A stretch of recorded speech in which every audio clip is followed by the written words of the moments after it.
A lot of promises made by Sakaja and his team, but away from that, this swearing in came with a promise by the NMS to relinquish functions to the county government of Nairobi. I think their mandate ends on the 24th of October.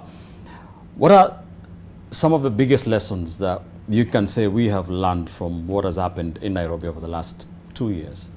I think, for me, I think the problem with Nairobi, specifically looking at it from the prisms of what happened today, is that we still have got a people amongst ourselves, that will be my opening line, who still do not believe that the elections belong to the people and they do with the elections as they please. The people of Nairobi chose Sonko. That was their choice. If the people in State House didn't like Sonko, they would not then usurp the powers of the people. You know, all sovereign power belongs to the people. NMS is actually a blot on our democracy, and we cannot run away from that fact. That for whatever function, what happened, how we ended up with the NMS is a power grab. You can call it many things.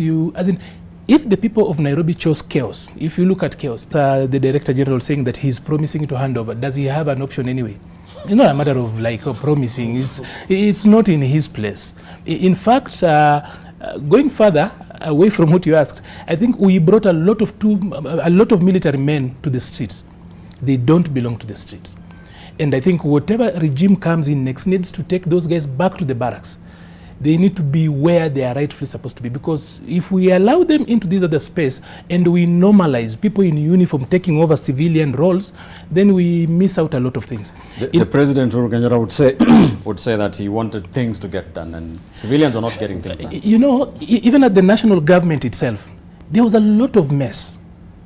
As in, if we started talking about the national government, and we would actually replace the very man who wanted to replace people in Nairobi because he just didn't get anything right up there. So we are not talking about that. We are talking about Nairobi. Nairobi with 85 wards.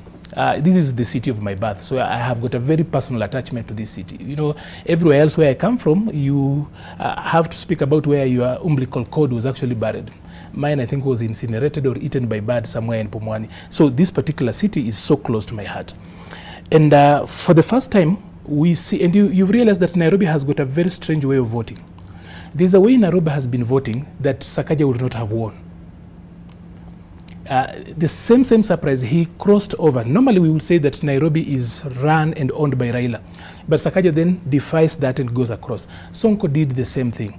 We hope that the administration that comes in will not have a problem with Sakaja, and that the county assembly itself will actually deliver for the people of Nairobi. With about 4.5 million people during the day and 3 million at night, this is actually the nerve center. And I was actually privileged in 2016 to actually have worked on the Nairobi new plan, the integrated urban master plan.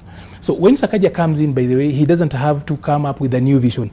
We have got a vision in Nairobi that was done by JICA and people down here. All right. And NMS, when NMS came in, they just went to the new plan and picked a few things and did that. They weren't doing anything new.